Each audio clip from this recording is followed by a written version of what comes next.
Hello दोस्तों, ये reporter Owaisi साहब के ऑफिस में जाता है और वहाँ का तारीफ़ कर रहा है गाइस।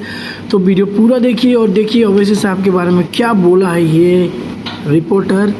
शेयर लाइक ज़रूर करें, अपना सुझाव कमेंट में ज़रूर दें, शेयर ज़्यादा से ज़्यादा करें। रैली कवर करने के लिए गया था कांग्रेस की, लेकिन मेरे को फोन आ गया ओवैसी साहब के यहाँ से किसी का क्या आ जाइए इनका इंटरव्यू के लिए। उनके घर गए और उनके दफ्तर गए।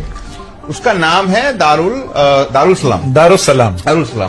तो जैसे बोलते हैं ना हम उनका यहाँ पे मैंने आज तक नहीं देखा ऐसा सिस्टम किसी भी नेता के यहाँ पे।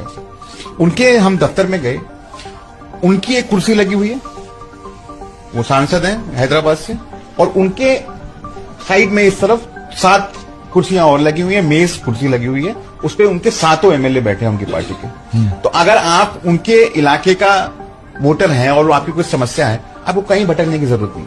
अच्छा। आप आइए सीधा, आप सिंगल विंडो क्लियरेंस, हाँ बिल्कुल सही शब्द आपने दिया, सिंगल विंडो सिस्टम है।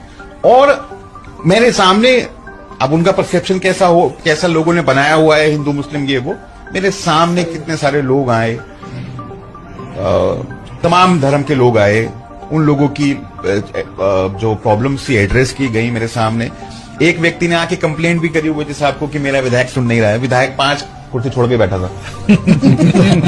वही क्लास लगा, वहीं पेशी हो गई, हाँ क्लास वहीं पर ही ऑनलाइन क्लास उनको दे दी गई। तो ये मुझे बड़ा अच्छा लगा। आप सोचिए, अगर आप एक वोटर हैं, आप एक कोई सिटीजन है, कितना मुश्किल है आपको काम कराना। लेकिन अगर आप खुद ही अध्यक्ष हैं क्या अपनी पार्टी के, और आपके 7 एमएलए साथ में बैठे हुए, और आपकी कोई अगर एड्रेस नहीं कर रहा है ग्रीवांस, आप इसको विजुलाइज करिए थोड़ा सा। मुझे बड़ा अच्छा लगा। काश बिहार में भी ऐसा ही हो जाता तो बढ़िया रहता। सच में वो 5 लेके बैठ जाते हैं। विंडो की नहीं, दरवाजे की जरूरत।